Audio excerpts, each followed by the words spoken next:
Okay, hello everybody. We're here. We're doing the freaking first time Mello story time, Mello time. We're gonna listen Mello his high ass tell us his fan fiction for Star Wars.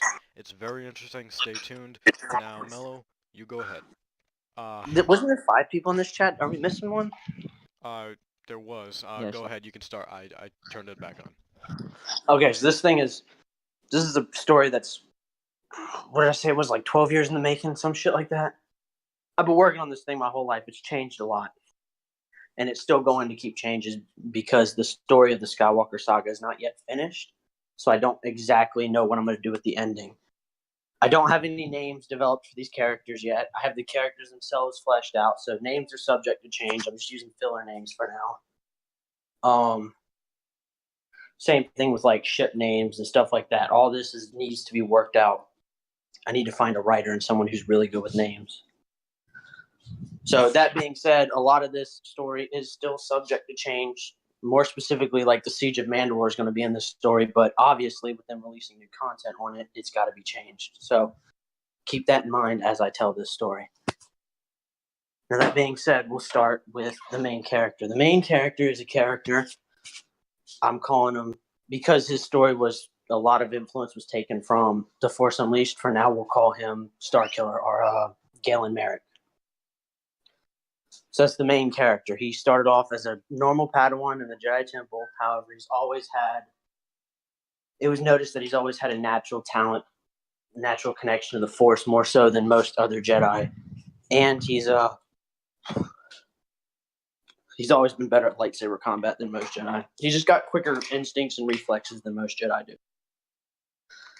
Therefore, he was put under the Padawanship of Master Windu, and Master Windu helped him make his lightsaber training more thorough, because he's one of the best duelists in the fucking Jedi Order, and he was placed directly under his training as his Padawan, and eventually got ranked up to a knight and became a Jedi Knight.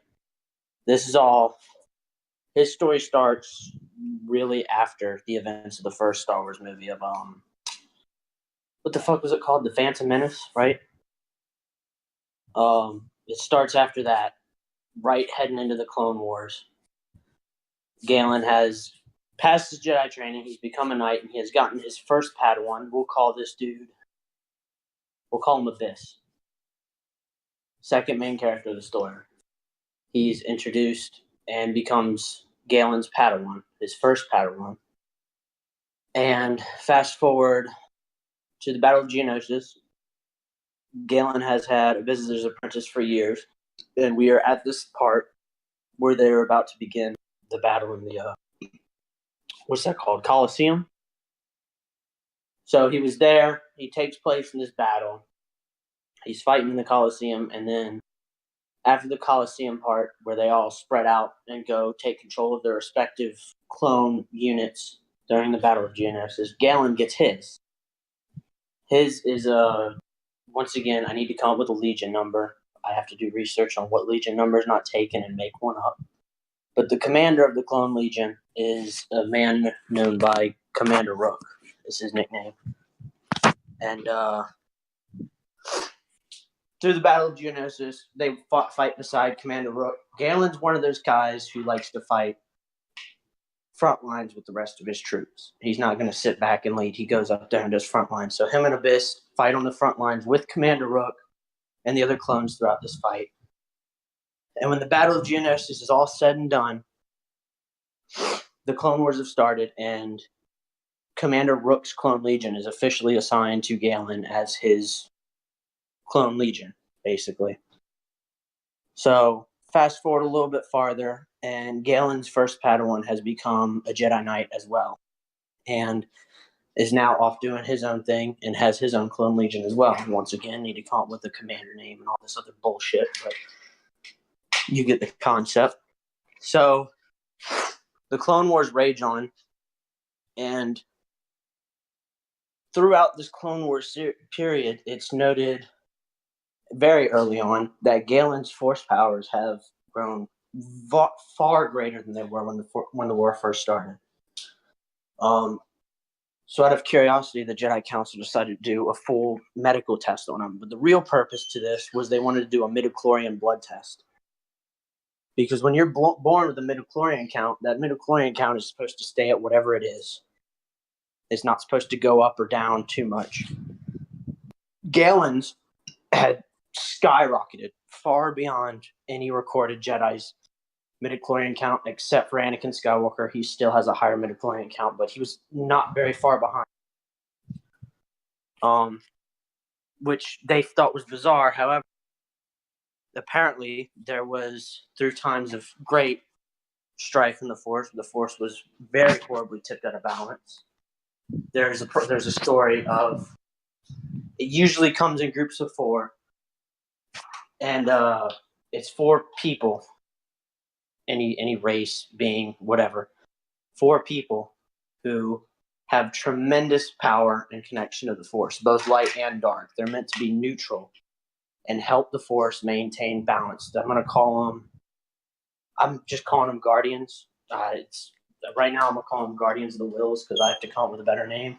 But they're chosen directly by the Wills, which is the embodiment of the Force, to take on this task of keeping balance, which is a very big deal. So to do this, they are given tremendous amounts of power.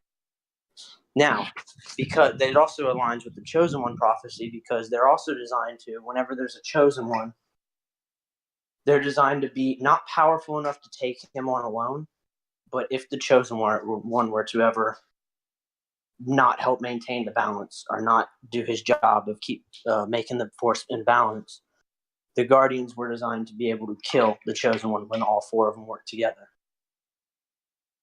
So, while Skywalker is more powerful, these Guardians have always been designed to kill a Chosen One if the Chosen One ever turns to one side or the other too far. So once this was realized, Galen was officially recognized as this.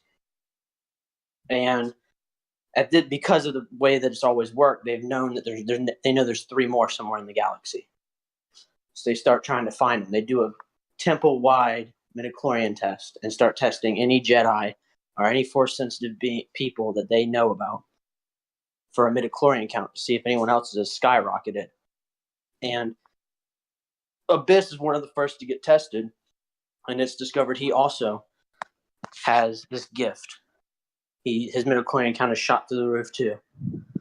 So it is determined that both of them are now Guardians. Now, because of their role as Guardians, they're no longer recognized as Jedi, because they can't be one side or the other. They have to be the neutral. So they're still welcome in the Jedi Temple, but they're not officially Jedi anymore, which means they don't have to play by the same rules. Now, a little farther down the line, Galen starts seeing visions of a temple, and he doesn't know where it's at.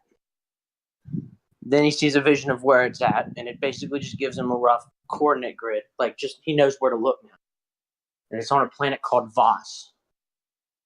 So him and Abyss go to this planet, and they find a temple. Outside this temple, there's a spirit, and this spirit is claims to be one of the former Guardians of the past time when the Force was in great peril. And he explains this temple was built by the people of Voss after the Guardians helped them when the Guardians were first born. Like the first set of Guardians helped free Voss from a terrible conflict that they were trapped in. And in return, the Voss people welcomed them as basically their Guardians, essentially, and built them a temple and welcomed them on their planet to stay. Which is a big deal because the Voss do not like outsiders. So the Guardian explains that this temple has been there for a long time now, and every Guardian ever since then has lived in this temple. And then that there were rules to this temple as well. One of the rules is throughout your time, you have to, before you die, you have to write your story down. You have to put it to paper. You basically have to keep a journal. And this journal is designed to leave any knowledge that you gain through your lifetime, any new discoveries in the Force, all this kind of stuff. Keep a record, basically, of everything that the Guardians have learned. That way the next generation already knows what you know. It is also required that when you ultimately die, you leave whatever riches or personal possessions you have in the temple for the next set of guardians as well. It is also explained that guardians have an unnaturally long life. They live way longer than whatever their normal species lasts as. For instance, this wave of guardians is going to be all humans. I'm going to say that now. They're all humans. So instead of living like 80 to 100 years, they can live to 200 to 300 years on average. So they have an unnaturally long life. And that is to help maintain balance in the force longer and make sure that the force is in a state where we'll be able to survive. Archie, you gotta check me on time. I don't know where we're at. We're good. We'll do this until 8:30, so you got like another half hour.